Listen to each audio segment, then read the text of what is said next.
In Parshas Nasso, one of the things that we speak about is the roles of the Leviim, specifically according to their three families, Gershon, Kehass, and Merari. And the Torah rounds it off by saying that all of them, between the ages of 30 and 50, were called up la'avoid, avoidas avoida, to work avoidas avoida, and then avoidas masa. So what exactly does that mean? Rashi tells us that avoidas avoida means an avoida which contributes to another avoida, namely the song that happened in the Mishkan. So straight away we're going to wonder, because the language that Rashi uses is different to his source in the Gemara, and he doesn't seem to get into the details. He only mentions some of the instruments and not all of the instruments, and that, of course, is a little unusual. Also, when we get to avoidas masa, the avoida of carrying, there Rashi says it's as you would expect it to be, implying that you might have thought that maybe avoidas masa means something else, similar, I suppose, to avoidas avoida, that it's something that prepares you for being able to carry, which also doesn't seem to make sense, because why not? Why wouldn't we include that as part of their avoida? We're going to see that in order to understand the nuances of these two expressions, avoidas avoida and avoidas masa, we really have to understand the difference between how the Torah describes Gershon, Kehass, and Merari, where Kehass is considered the ultimate of Nassoi, of having their status elevated, not just simply being counted. Gershon seems to have a little bit less, so Gamheim, they're almost like second fiddle to Kehass, but they're also elevated Nassoi. And Merari, that doesn't seem to have that attribute at all. And you would have thought that perhaps it has to do with the particular jobs that they have, how holy the elements that they look after are, but it turns out it's not that. In fact, it has to do with how much heavy lifting, literally, how much heavy lifting they have to do. So we're going to do a comparison. We see that there's this Nasias Roish, this elevation of status, that is somehow linked to how much schlepping they actually do. Kehass does the most, Gershon a little bit less, and Merari pretty much none at all. And that will give us an insight into how it works with the music as well, that there's different kinds of music. And that's what Rashi is alluding to over here when he says avoidas avoida. And this will then also give us a spiritual lesson about the idea of progress, spiritual progress, which manifests in three different ways. After the Torah has told us about how you count and appoint to their positions the three families, the Torah then says, it says all of them come to be part of this army working in the Mishkan. Then after that it says, the entire census that Moshe did, Pekudim is not just counting, it's also allocating them to roles. Mi ben shloishim goyim ben chamishim shana, which was for adult Leviim from between the ages of 30 and 50. Kol haba, who was included? Anybody who came, la avoida avoidas avoida, anybody who came to work, the avoida of work, va avoidas masa, and the avoida of carrying, ba'oil moyed, inside the moyed, vayupkodem, these were their numbers. Pirush Rashi al avoidas avoida, so Rashi takes those two words which form a very strange phrase, the avoida of avoida, and explains who hashir b'miltzatay mechinoros shehi avoida la'avoida acheres. He says that this refers to the song that was produced with cymbals and with harps, which is an avoida that accompanies another avoida, because they would play the music obviously when other things were happening. V'hainu, she'avoidas avoida ein pirusha pe'ula v'asiya shel avoida. Rashi wants to be clear that avoidas avoida does not mean something you actually physically do as an activity in the Mishkan. El avoida le avoida. Rather, it is an avoida that accompanies something else that is considered an activity in the Mishkan. Avoida shehi l'shem avoida acheres. It's a service that services another service. I know that's a tongue twister. And that refers to music which accompanied the karbonis. So now we're going to have three questions. Number one. The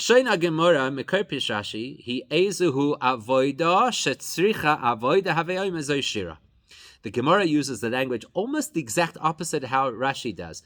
The Gemara says, which avoida needs to accompany another avoida? Music. And there the Gemara doesn't get into the names of individual instruments. So why does Rashi do that? Okay, so firstly, it sounds like Rashi is saying something quite different to the Gemara, because the Gemara is saying which avoida requires the attachment to a real avoida to substantiate it, whereas Rashi over here is basically saying that which avoida is a service to another avodah. Slightly different words, and possibly even implying the opposite. But more interesting, the Gemara doesn't feel the need to tell us which instruments, and Rashi does, which leads us to question 2. Beis, Madua kosav Rashi hu hashir b'miltzatayim v'chinores v'harei hoyu kama v'chama minei klei shir sheshama shimshu b'avodas hashir.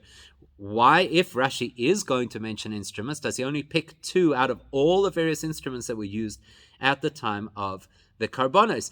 Which leads us to the next question. Gimel, ma'u shaloi hizki Rashi klal shir befeh. Why does Rashi say nothing about the fact that the Leviim sang, which is a very big part of the whole experience? Because Kusha zay mischazekas yoiser, achar ashvos advarim masher befoyal shalav lamadna liyil az yashamosh gemel leimor shayashir befeh. Especially when you consider that the precedent that we have in Chumash to the Yidden singing praise to Hashem was singing.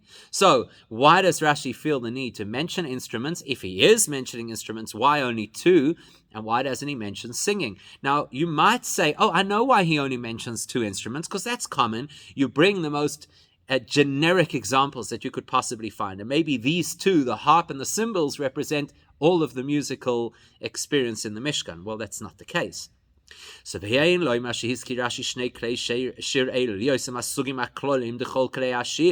suggest that the reason Rashi puts forward these 2 is because they are the generic representation of all music in the Mishkan.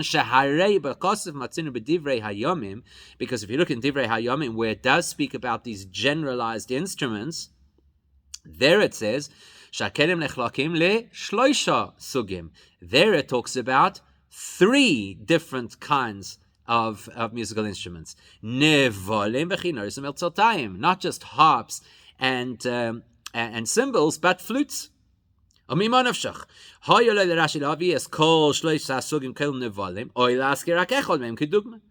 now it really doesn't make sense. Either Rashi should have used 1 instrument as an example, or the 3 that the Tanakh include as examples of the of musical instruments. Why does he only choose 2? In fact, Rashi could have given 1 example and then said, and klei shir. So we don't understand why Rashi is fixated on the instruments, why he ignores singing, and why he only uses these 2 examples. Now, while we're about it, here's another question on exactly this point. We have to understand further. We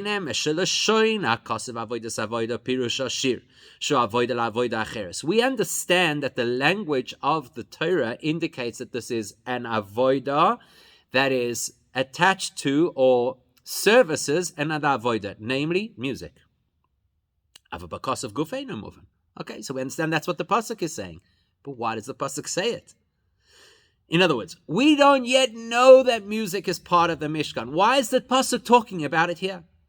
At this stage of the parasha, we don't yet know that the Leviim play music and sing. And all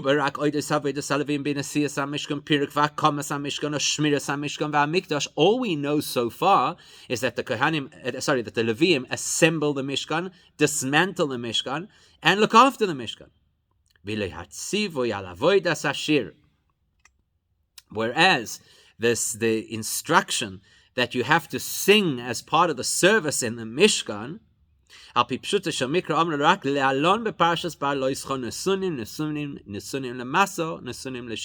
coming up in Parashat Valoischa, next parasha, where the Torah uses a double expression that the Leviim are allocated, and it says it twice, allocated once to carry the Mishkan and allocated a second time to sing in the Mishkan. Sevim kainin imuvan. My time hizkir akosov kan. Why would the Torah mention here, where you've just told us the general appointment of the Leviim and their census, so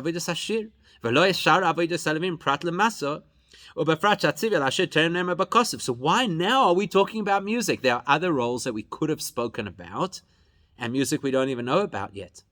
So it seems odd that avodah should be referring to music at this stage of the game when we haven't yet been told that the Leviim are the musicians of the Mishkan, later the Mikdash. Okay, so those are our questions on avoida, savoida, and certainly not only on what Rashi says, but on the pasuk itself. Why does Rashi fixate on instruments? Why those instruments? Why nothing about song? Don't try and suggest that it's because those are generic instruments, because Tanakh says otherwise. And why is the Torah itself speaking about music before it's actually told us that the Leviim are the ones who produce the music? Let's move to the next phrase in the pasuk, and there too we're going to have a couple of questions. The next phrase in the pasuk is that they were also instructed or appointed to avoidas masa, the avoida of carrying the parts of the Mishkan. Rashi says k'mashmo. That's literal. It actually means carrying parts of the Mishkan. So why does he say that? So logically, he's just told us that avoidas something means a prep for, or a subsidiary of, or an assistant to.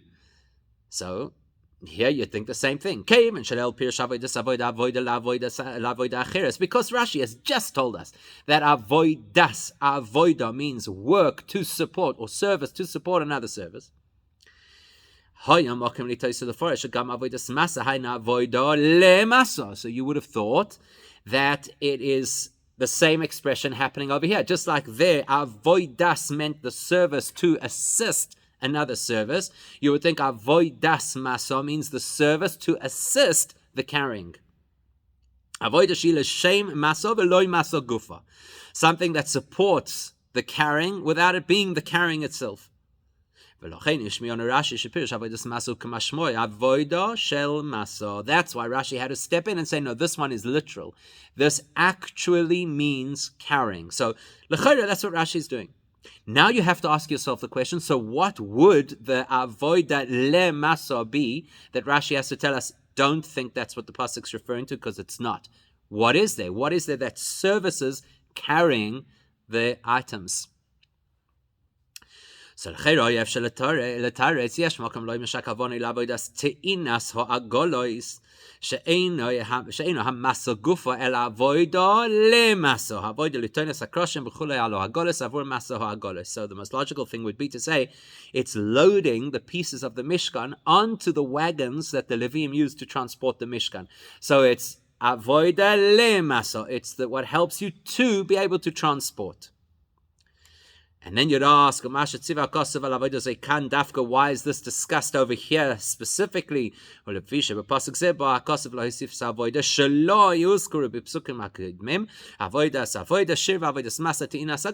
simple answer would be, well, now we're addressing roles that the Leviim have that we haven't yet already addressed.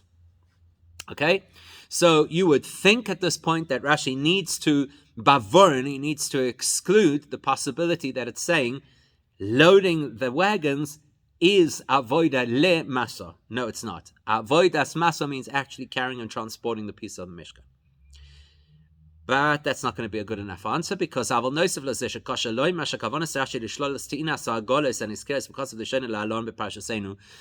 it's a bit far-fetched to imagine that Rashi here is telling us to exclude something we haven't yet learnt about. The idea of loading and transporting using the wagons is only coming later in the parasha. We don't know it yet, so why would Rashi tackle it here? But besides that, there's a more glaring, obvious question. So the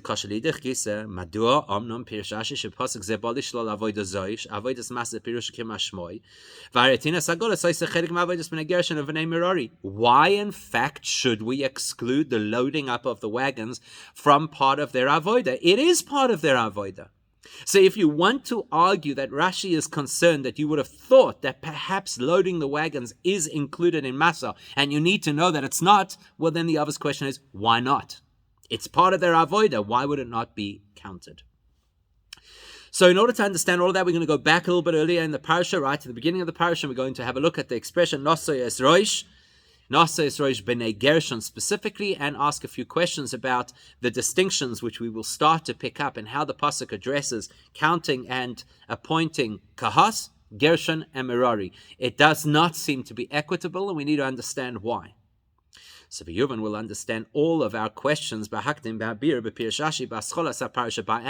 what Rashi told us right at the beginning of the parasha on the pasuk Nasso es roish b'nei Gershon gamheim, that you should also count the people of Bnei Gershon. Kamoi shetzivisicha b'nei kahas, says Rashi. What does it mean that you should count them? That you should do for them as you have done for b'nei kahas. Now listen to the next words because they are critical. Lir'ois kama yesh yigiu lichlal avoda, to work out how many of them have reached service age. In other words, they're 30 years old. Why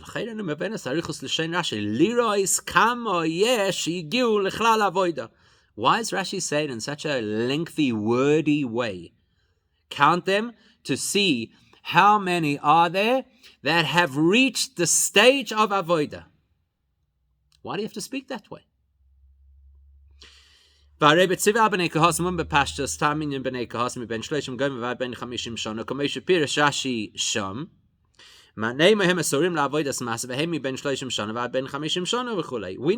b'nei kahas. Rashi just says, or should just say, count them like you count the people of kahas, and we'll know exactly what that means. We'll understand that means that what you need to do is you need to count. What's going on here? What you need to do is you need to count as you counted the people of Kahas. We know what that is. We know already from the people of Kahas that when you count them, it's to see how many of them are Roy Lavoida. So what does Rashi have to tell us?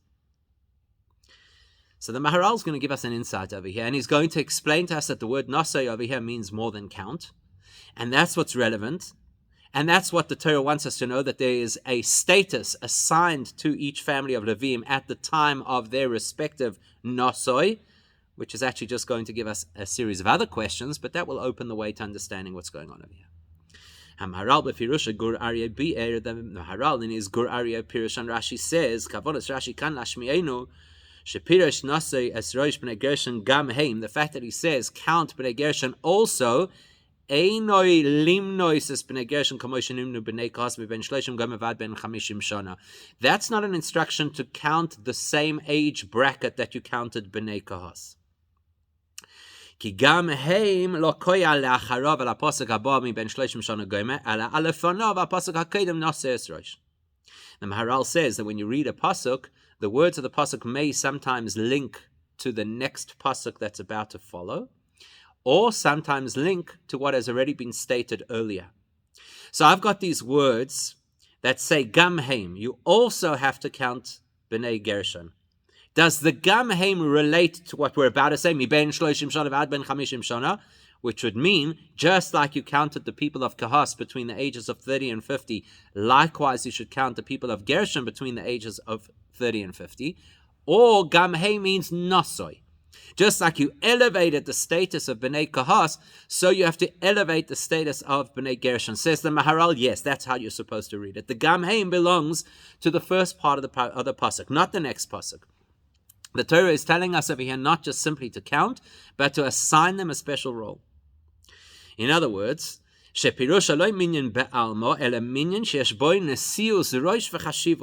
emphasis here, says the Maharal, is that the B'nai Gershon have to be given a certain status and elevation, not just simply to be counted. Meaning,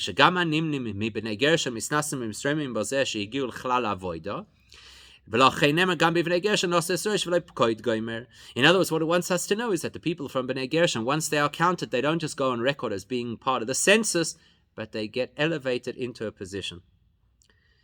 Now, here's where the questions start. If that's true, then the pasuk doesn't seem to make sense, because B'nai Gershon of B'nai Kahas, you've just told me that the goal is to say that B'nai Gershon are like B'nai Kahas, being elevated to a higher status. Gam heim amoira shebinyan Nasso nesias roish hayu b'nei Gershon tefeilim gam heim livnei Kahas. The words of the pasuk are gam, and also b'nei Gershon. That sounds like b'nei Kahas are the real people to be elevated and upgraded, and Gershon gam heim, them also. Surely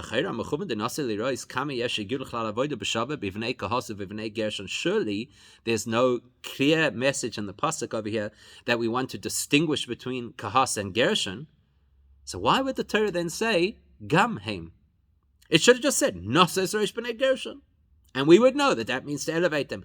Gam heim makes it sound like they also play a secondary role to those who were Nasso es roish before, which was b'nei Kahas.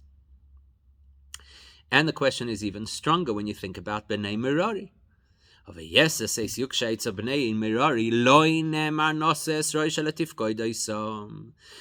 get to Bnei Merari, the Torah doesn't say anything about Nasso, nothing about elevating the status. It just says count them.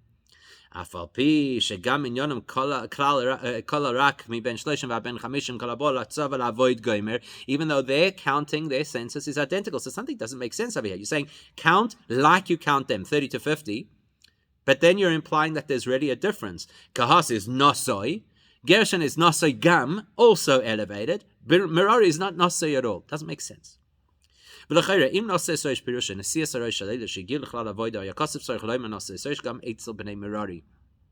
it's true that anybody who's between 30 and 50 from Shevet Levi is automatically upgraded to a higher status, why is Merari excluded? Now, the simplest way to explain it would be to say, well, look, Kahas are dealing with really, really holy items, so they are elevated. Gershon, less holy items. I mean, it's still part of the Mishkan, obviously. So they're a little bit elevated, and Merari, not at all. Maybe that's the explanation. So the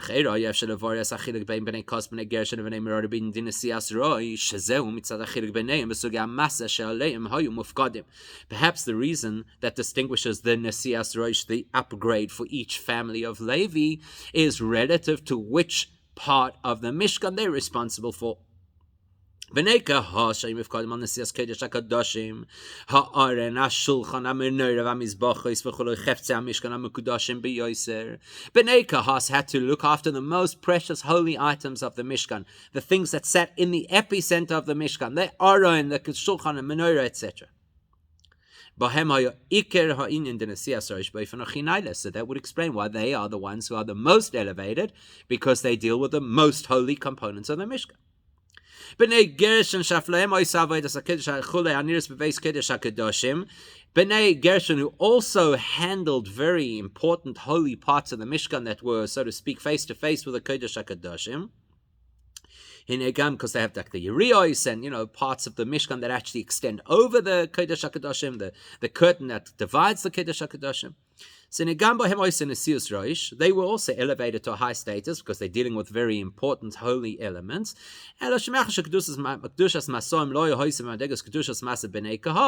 because the items that they were responsible to transport were not as holy as the items Kahas was responsible for, so that's why they also have like a next best level of Kedusha, next best level of upgrade. In other words, it's directly relative to what they're dealing with. Whereas Bnei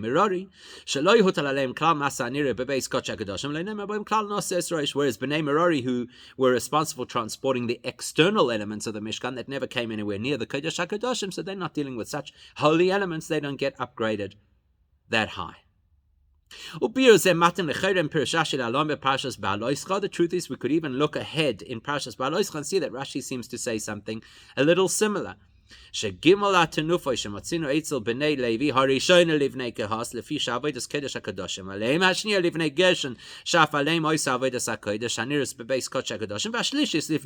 can see it in the language of Rashi when he talks about the fact that the inauguration of the Leviim, where they had to be waived, that it was done in 3 segments. Rashi explains because it's the 3 families, and while he's about it, he distinguishes between the roles of the 3 families, and maybe that's the answer. Maybe that's why Kahas are the most elevated because they deal with the most holy items, and Gershon less so because their items are less holy, and Merari, the least, they don't even get Nasso at all. So maybe that's the explanation. Says the Rebbe, no. First of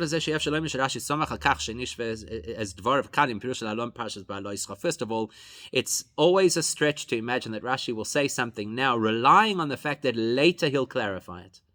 The fact that later in Parshas Ba'aloischa he's going to give us this division is not a reason to explain how he interprets the pasuk here. But besides that,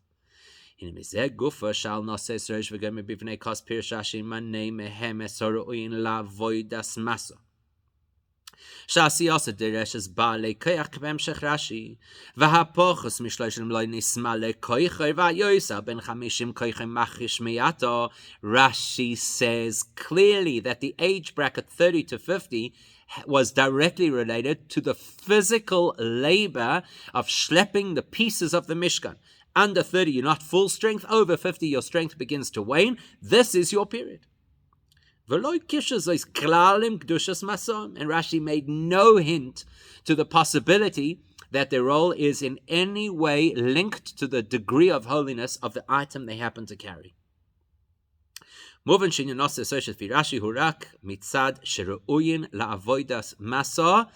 therefore we have to conclude that Rashi sees that this counting and the allocation of roles to 30 to 50-year-olds is only about carrying, the ability to carry. So we're back to square one. Why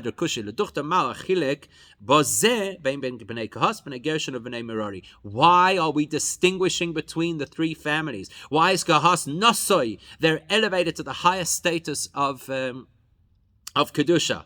And Gershon, less so, and Merari the least. Why? You're talking about carrying. Rashi says the whole thing is about their ability to carry. What fundamental difference is there between the ability of this family to carry and the ability of that family to carry? Therefore, we have to come to a conclusion, and that conclusion will open our eyes to understanding this entire section of the parasha. Therefore, we have no choice but to say that the Shittas Rashi yeshnam b'minyan b'nei Levi mi ben shloshim v'goymer ben chamishim shana shnei sugim. Therefore, we have to conclude that Rashi's view and understanding is that when it comes to counting Bnei Levi between the ages of 30 and 50, there are two areas of counting, two different things that we focus on. Aleph. Firstly, there's sug minyan boyfen de Nasso esosh hashayich birke etzel bnei kahas v'gam etzel bnei gershon kitfelim livnei kahas gam heim avaloi etzel bnei mirari. One perspective that we have to look at is what's going to happen to these people. These families of Levi, are they going to be elevated to a higher status?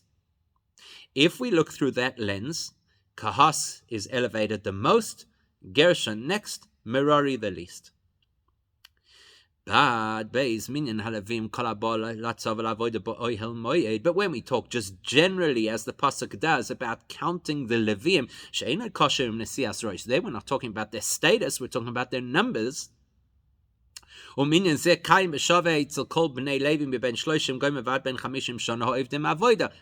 the same. That's equal for every single Levi. Every single Levi between 30 and 50 is counted into the army of Leviim. But that's the point. We're focused on two different things over here. When it comes to counting, everybody's the same. When it comes to the Nasso Yisrosh, the status associated with their particular role, that will be different depending on what, as we're about to see, depending on how much, not what you carry, how much carrying you have to do. We originally thought the difference between Kahas, Gershon, Merari, most holy item, less holy items, less holy items. It's actually not that. It's how much you schlep versus how much you schlep versus how much you schlep. The explanation is this: as we've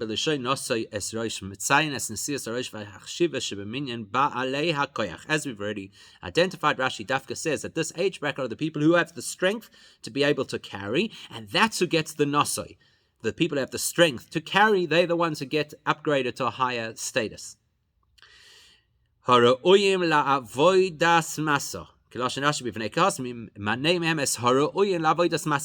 Rashi's actual language. Count those who are suited to carry. So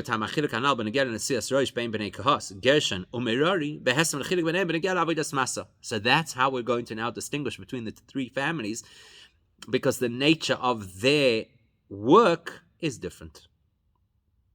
Bivnei kahos muzkarin in avodas hamasa bilvad v'kemen shezoi kol avodasam l'cheinoi chetzam hoinen denasai esrosh. When the Torah describes kahos, it tells us they have one task: transporting the holy items of the Mishkan. You have one task. That's your whole avodah, Nasso. That elevates you. That's your whole avodah. That's everything that you're about. In that case, you're elevated. When we get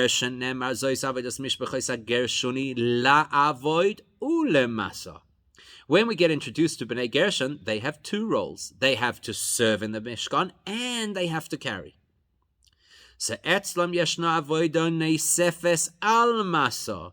They, in addition to transporting the Mishkan, have another role assigned to them. Therefore, the Nasso es roish for them who behemet derech tofel livnei kehas. Their Nassoi, remember, Nassoi is an elevated status that you get for how much masa you do for the Mishkan.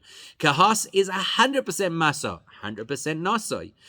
Gershon is avoida and masa, so they have also a Nasso es roish, but it's not as powerful, not as potent, not as meaningful as what happens to Kehas.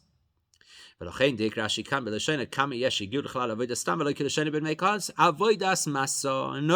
what Rashi says. When Rashi was talking about Kehas, he says, let's count how many of them are ready for avodas masa, to carry, because that's what Kehas is all about. When he speaks about Gershon, he says, and this is our question we had at the beginning, why does he use such long language? Now you know why. Kama yesh shehigiu lichlal avodah. How many B'nai Gershon are now suited to avoida, which is not only carrying, not only transporting, it's the two kinds of avoida that they do, avoida and masa. When you get to B'nai Merari, they are not assigned an avoida at all. All that is assigned to them is a responsibility to look after, mishmeres masa. Meaning,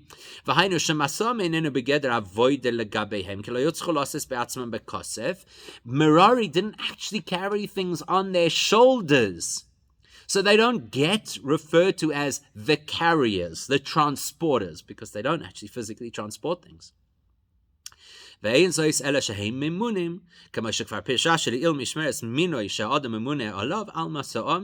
fact, that's Rashi's already told us what mishmeres means. It means you've been appointed for a particular task. So they were like they had to oversee the transport of their elements. They didn't have to physically carry.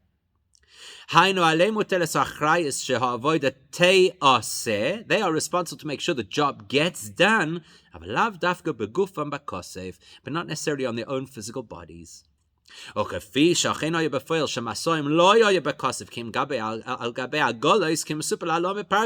parasha is going to tell us Merari did not carry on their shoulders. They put everything directly onto wagons and zehu.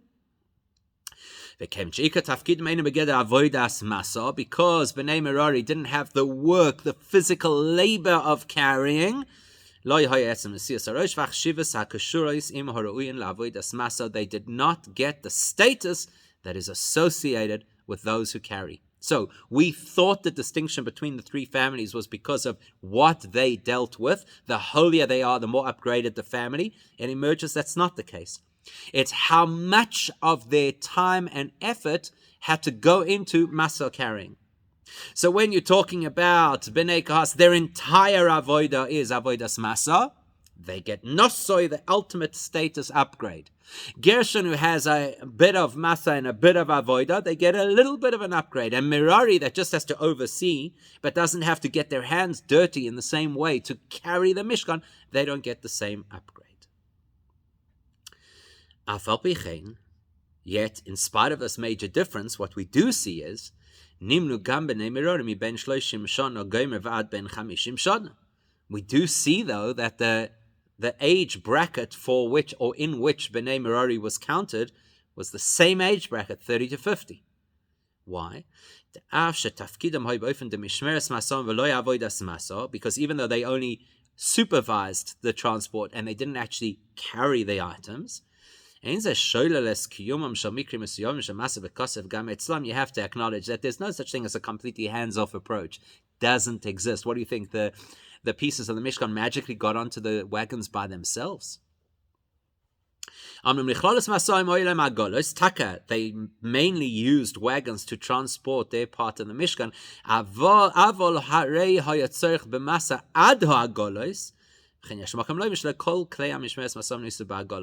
The truth is, if we're honest about it, B'nai Merari also had to load their items onto the wagons, and there were probably some smaller pieces that never went on the wagons that they carried by hand. Now we can answer our original questions.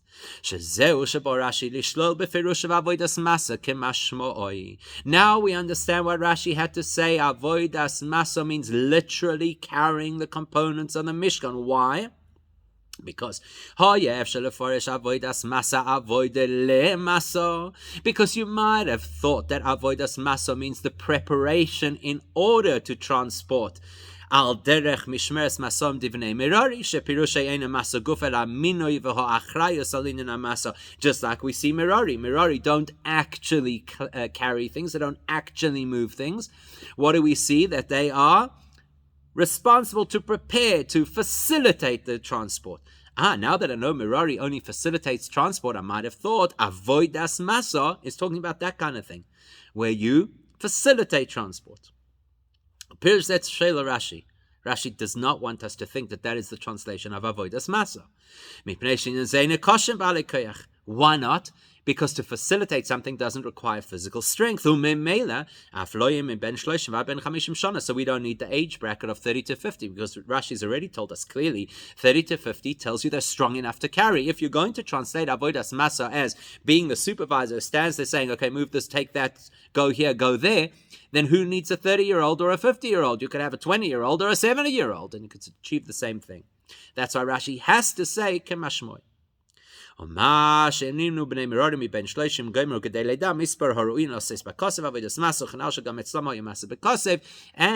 the fact that Merari is also only counted from 30 to 50, because you just said that they're facilitators, they're supervisors, so age is irrelevant. Well, the reason that they're counted through that age bracket is because they will have minor carrying and transportation to do as well.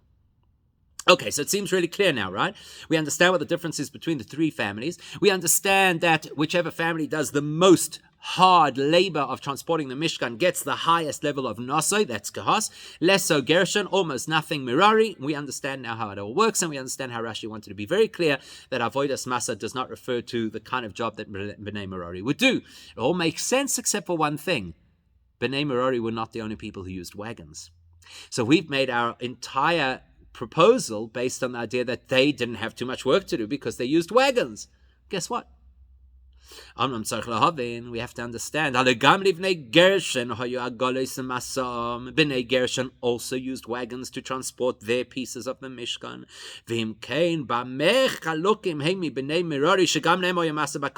So now what's the difference between the Merari and Gershon? Merari uses wagons, so does Gershon. Gershon carries things by hand, so do Merari. So what's the difference? Why are we saying Gershon has the Nasso and Merari doesn't? Look,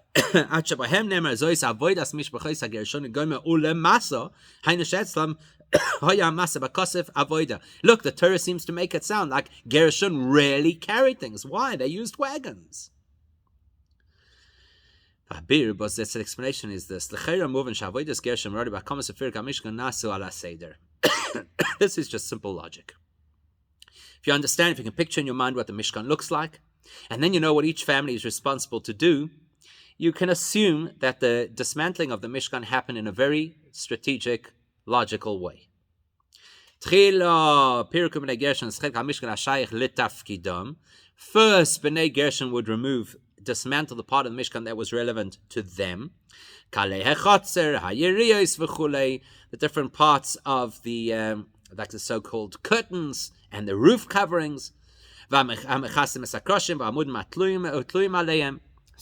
these kalei echotzer are draped over the uprights of the Mishkan. You have to take them off first. It doesn't make any sense that you're going to remove the walls of the Mishkan before you remove the drapery that's hanging on those walls. And then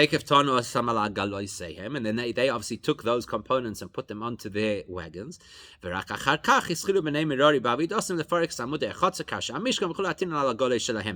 Bnei Merari came along. They started to take apart the actual real heavy stuff of the Mishkan, the stuff that gives it its shape, and the pillars that held up these drapes around the chotzer of the Mishkan. And in reverse, when it was time to put up the Mishkan, altar. First, Bnei Merari would take all their pieces, put it up, the skeletal structure of the Mishkan, and then and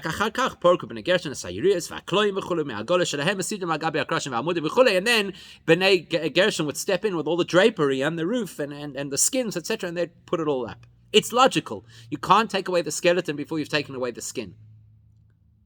Nimtza. So now we know that when Bnei Gershon took the Yerios Izim off the roof of the Mishkan, which was a big job, and when they took down the drapery from around the Chatzar Mishkan, obviously all the pillars were still standing.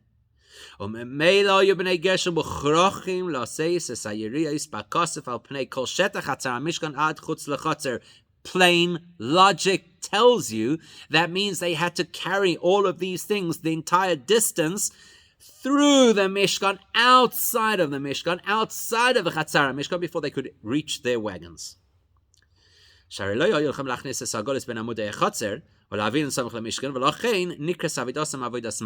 it's not physically possible to bring the wagons inside. The amudim are too close together. You can't get the wagons in, so the only choice is to step everything outside. That's avodas maso. You see how hard they had to work.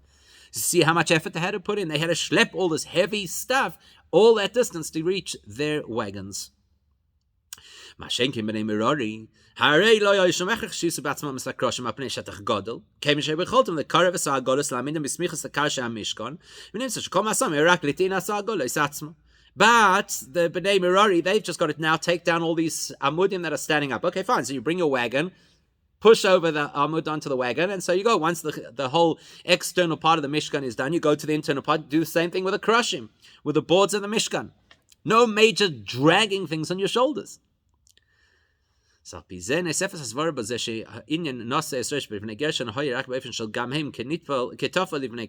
lot and the Gamet said, Gufa, this even gives us a deeper understanding of why Bnei Gershon are 1 degree less than Bnei Kahas. Not only because they had other jobs as well, because because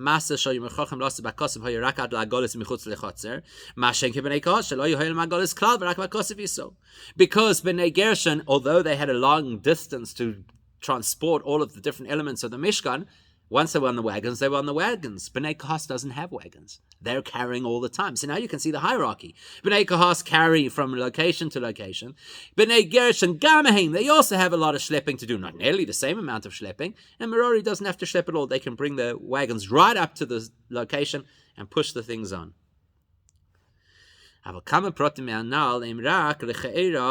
שכן סדר הקומס המשכן שממנו מובן גם סדר פרק המשכן שהוא בסדר ההופך לסדר הקומס המפרש בפרשת פקודי שיסחולו באדונים הקרושים וכו' ורק לבסוף הקים עשר חצר. Okay, the only thing it's, it's a lichaoira, because if you have a look in Parshas Pekudei, it actually turns out that the chatzar was put up last. So you could kind of challenge this logical procedure that we've just described. You could challenge it. אך בכל אופן, לא יסד לפני גרשן עבודה בגופן יוסם בני מררי, שהרי עשה יריס המחסס וסמסכים והכלואים או יצליחם לפרויס, או להסיר לאחר שהקרושים והעמודים כבר נצפו במקיימום, לטפס למעלה, להלס עמם לשם עשה יריס וכו', לססק שם בללויס במסורים וכו'. But even if you are going to say that they waited until everything was put up and then they put the chatzar around, we're talking now at the not so much the dismantling, now we're talking about the assembling of the Mishkan. Still, the bottom line is Gershon had a lot of very difficult work to do. They had to climb up, they had to hook things on, they had to spread the Yerios over the top. There's a lot of massa involved, there's a lot of movement, there's a lot of schlepping involved. So therefore, Bnei Gershon definitely are more invested physically than Bnei Merari, but less so than Bnei Kahas. With all of that in mind, we can now go back to Avodas Avoda and understand what Rashi is getting at. Now we understand why Rashi doesn't just simply tell us that Avodas Avoda means song and music, which accompanies the Avodah of Karbanos, but he specifies cymbals and harps. Why?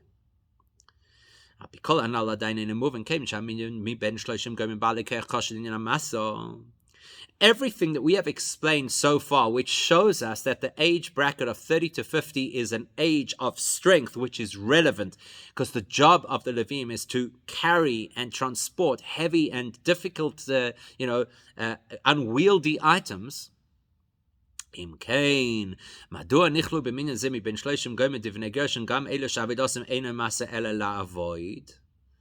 So we've already said that Gershon has two roles. Masa, carrying, yes, definitely those should be B'nai Gershon between 30 and 50. What about those B'nai Gershon who don't land up transporting and they only do la'avoid, whatever the other avoida is? Why do they have to be between 30 and 50? So a pashas yeshlem shlavod koyala avoida de piruk va'komas amishkon tinas agolish gamlo zeh tzarich adam liyasbal koyach. Okay, you could say that it's because there are other steps in the process of assembling or dismantling the Mishkan that also need some degree of physical strength. Not the same degree of physical strength as actually carrying these things over great distance. You're talking about putting things up or taking things down. Okay,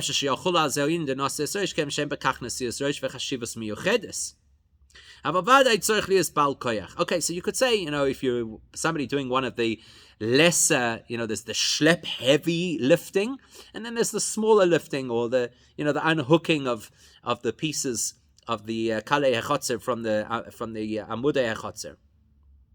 Not so much work, doesn't deserve Nasso yasroish, but work nonetheless. So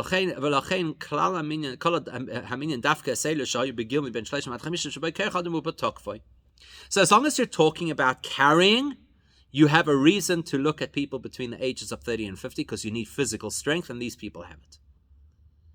But once the Torah says from 30 to 50, you come to do avodas avoida, which we now know means playing music. There's a very obvious question. Why do you need strong people to play music? Only 30 to 50-year-olds can play music. A 70-year-old cannot be in an orchestra. Why? So because Rashi is coming from a perspective on this entire conversation that 30 to 50 is a statement of strength that has to do with masa, which gives you nesias roish. So now we need to know why the avoida, which is music, has to be age specific. That's why Rashi specifies what music are we talking about, cymbals and harps, and he does not talk about wind instruments or singing. The fact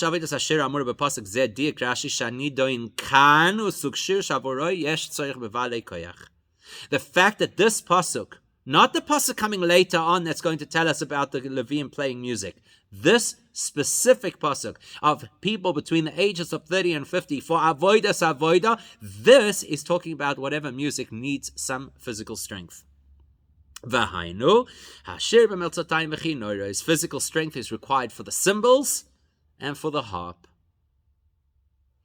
And you need to be very good at what you do. You need some strength in what you do. You need to be resilient to keep playing because it takes a lot of effort. Novel,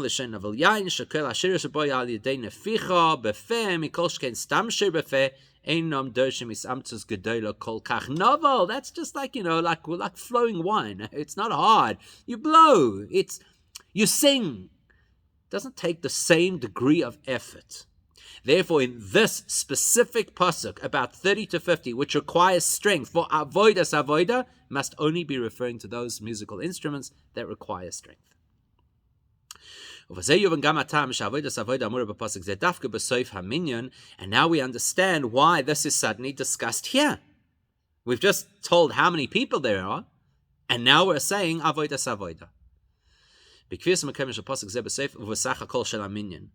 The fact that the Torah inserted this pasuk after we've kind of tallied up the entire quantum of how many Leviim there were, Ba'amira shamin kol rak b'nei Leviim ben shloshim gomer kol abal avoda avodas masa ba'oil moed. As a summary, saying this census includes people between the ages of 30 and 50 because they have avoda and avodas masa. Milamdeinu akosu. From that, the Torah is teaching us sheyoisoi shel haminyan mugbal legil ze dafke hoyerak mitzad shnei inyanim elu.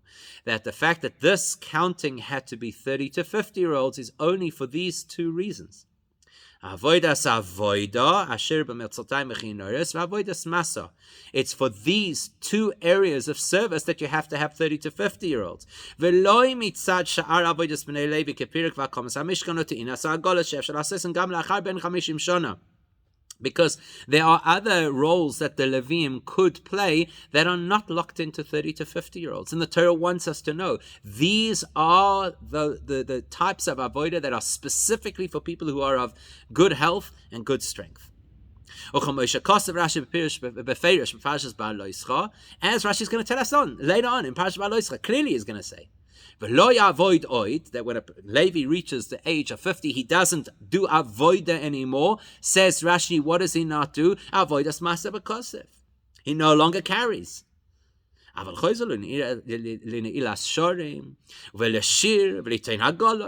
He still has other roles that he could play. Opening and locking the gates, singing, because remember, that's not the effort of playing a strong instrument.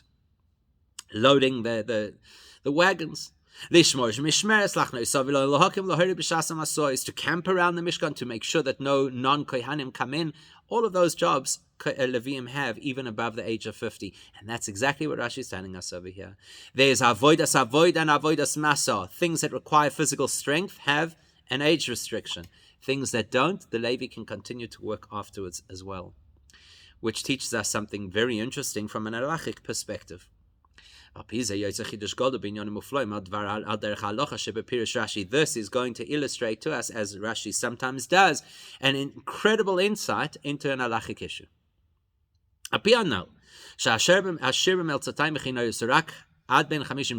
Now that we have established that those specific instruments, the cymbals and the harps, you only play until the age of 50, so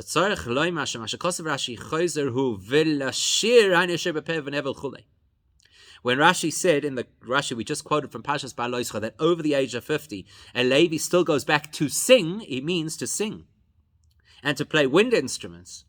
But other instruments he cannot play, which is a fascinating chiddush that Rashi is telling us. Furthermore, because Rashi tells us that from 50 years old a person's strength begins to wane, which makes it difficult to be able to play the cymbals or the harp, then there obviously is no difference whether we're discussing the Leviim's role in the Mishkan or later on in the Beis HaMikdash.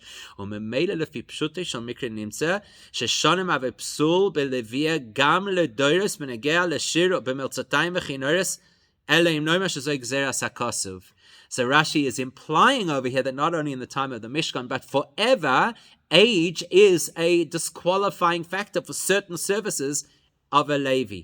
And maybe you just want to say that that's Gezeras HaKosav and it has no logical basis, but that's Rashi's Chiddush over here, which is quite a powerful Chiddush, that there's an age limit on roles that the Leviim are going to play. Face value, it seems like there's only a role, it's only a census that's limited 30 to 50, and Masois are limited 30 to 50. Rashi's saying even some instruments as well. Now let's take it to a ruchnistic level. We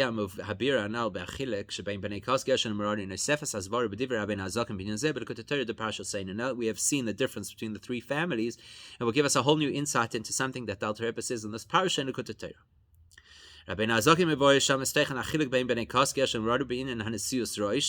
The Alter Rebbe talks about the distinction between the three families and how they are Nesius Roish, how they have this elevated status, and he says this: Nesius Roish moira al avodah dehiluch beli gvul Nesius v'aromas Roish b'chinas rotzen v'keser.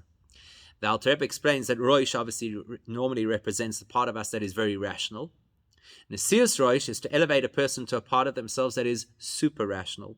ratzon, the motivation to keep doing and to move and to really grow in an exponential fashion. Hiluch, to keep moving. B'nei Kehasim, b'nei Gershon, and Beis hadargas v'yifanim behiluch me'mayla lemata u'me'lamata lemayla, v'lachen ne'emar bohem Nasso Yisrosh. So B'nei Kehasim and B'nei Gershon represent two different ways in which a person progresses and grows. One where the stimulation comes from above, like you're inspired. The other where the stimulation comes from below, where you motivate yourself. And both of them can experience and should experience Nasso Yisrosh, an elevation to a whole new level, an exponential degree of growth. Ve'ilu b'nei Merari hem b'v'chinas oimdim kiduchazin shabidas ma'ase akroshim shematze shitim oimdim. Whereas the avodah of Merari is a stable avodah. It's not hiluch. It's kind of like sticking to your guns. Like we see that a big responsibility that they had was the amudim, the pillars of the Mishkan that stand. There you don't look for Nasso Yisrosh. That's your stability. Your stability should remain stable. Your growth has to become exponential. Move on. Now the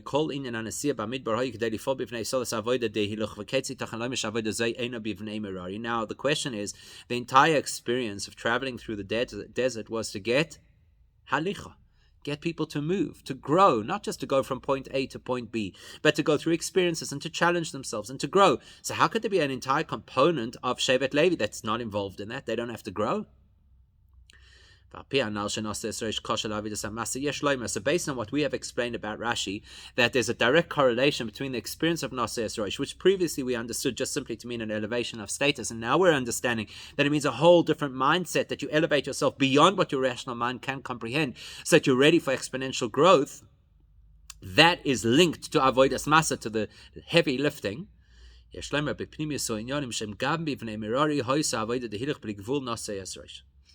We can now explain that even B'nai Merari experienced exponential growth. It's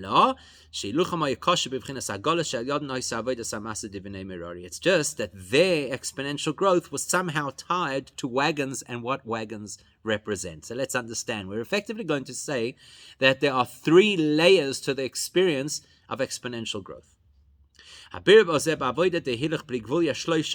When we describe real movement, real change, real growth, there are three concepts. Aleph.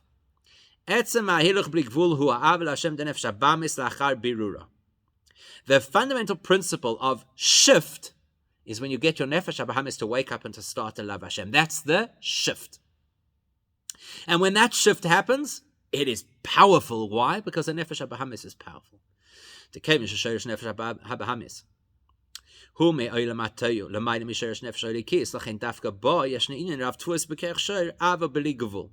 Because the nefesh habahamis originates at such a lofty, powerful, intense level called olamatoyu, therefore it's got incredible power. You switch that power on, and it's turbo boost. That nefesh habahamis is now running towards Hashem in a way that nobody ever imagined.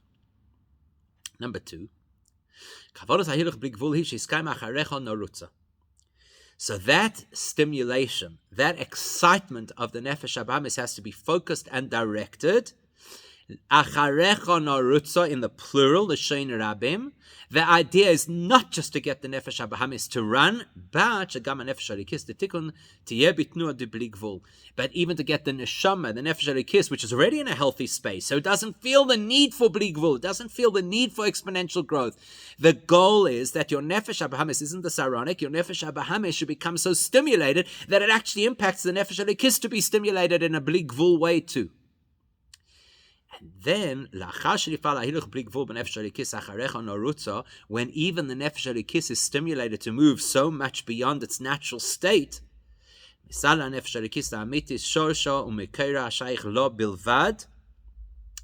halikis gets elevated to a level that the nefesh habahamis could never dream of. The king takes me alone, only the nefesh halikis, into the most inner sanctum. So those are the three stages of real growth. Stimulate a nefesh habahamis to get all excited. The nefesh habahamis then runs with a strength that you've never seen before, which stimulates a nefesh halikis to push itself beyond itself, which allows the nefesh halikis to come to a point of its ultimate connection to Hashem. These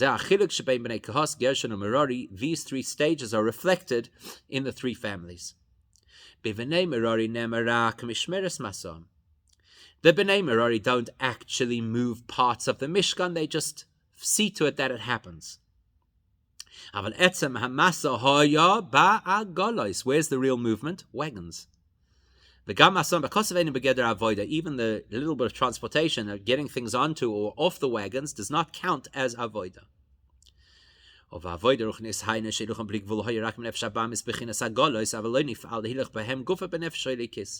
That represents that only the agola, the wagon, is moving. The nefesh habahamis is moving. I'm not moving yet. I haven't done anything yet. B'nei Gershon get involved. La'avoid ulemasa. They get involved as well. Not only is the nefesh habahamis running because now it's been stimulated, but the nefesh hakis is too. That's why B'nei Gershon uses both wagons and their own shoulders to show that the animal is moving and the neshama is moving. But the ultimate state is yes, B'nei Kahos reached the level of being invited into Hashem's personal chamber. They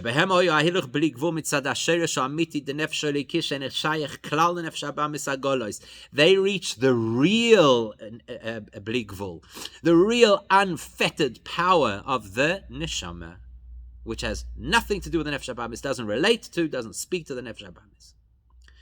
And that's why the main thing they carried was the Aron, which is Torah. Because the idea of being drawn into Hashem's personal space is achieved through Torah and happened at the time of Matan Torah. And that's how we access it, through Limud HaTorah.